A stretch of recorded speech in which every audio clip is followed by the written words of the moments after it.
coast. Yeah. Oh, yes, Yeah. from here. Yeah. You start logging now, I go. You know, as soon as you're online, are you Yeah. going forward, yeah? Yeah, I'm good to All go. right, logging, so.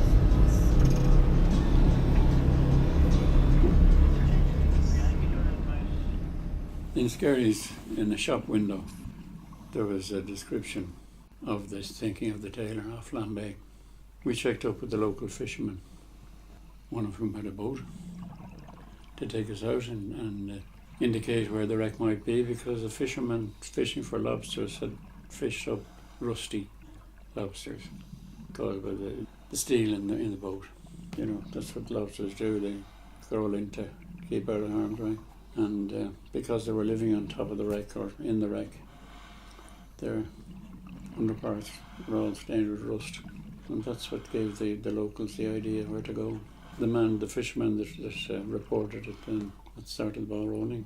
That was the main reason that it was discovered, because of these rusty lobsters. Anyhow, we went out a couple of times and found it eventually.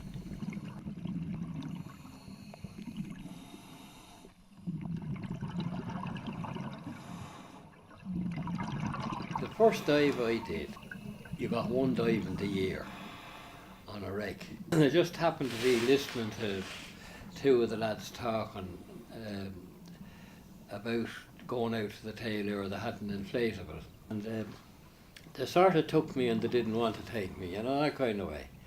And they went straight for the Delph when they went down. They went down way ahead of me. I wasn't really ready. I was taking me time. And then, of course, I didn't go near the Delph. I was straight off. Come on this big lump of brass, didn't know what it was, and scraped it with my knife to establish that it was brass. And it looked like one of these ventilating shafts. But then when you think of it, in those days they wouldn't have made a ventilating shaft out of brass, because brass was a very expensive metal. It was only years after that, it could have been 6 or 7 years after that, when I was doing a concentrated lot of diving with Miles Dockrell. Miles said to me one day, he says, you know, he said, the binnacle never was taken off this. And I didn't know what he was talking about. He says it's what the compass is housed in, up in the riggings. The binnacle deck that was the binnacle watch, was the very infamous watch, because every small movement was exaggerated up in the riggings, like, you know, and nobody wanted to do that watch. You were hammering with a lump hammer and a broad-nosed chisel to sever the bolts. And to see what you were doing, you pulled down clean water to see what. And on one of the times when I was pulling down the clean water, I looked up, and what was sitting in front of me? The binnacle.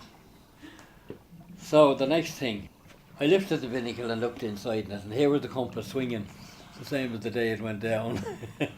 So next thing, air was gone, and blew me life jacket that I had.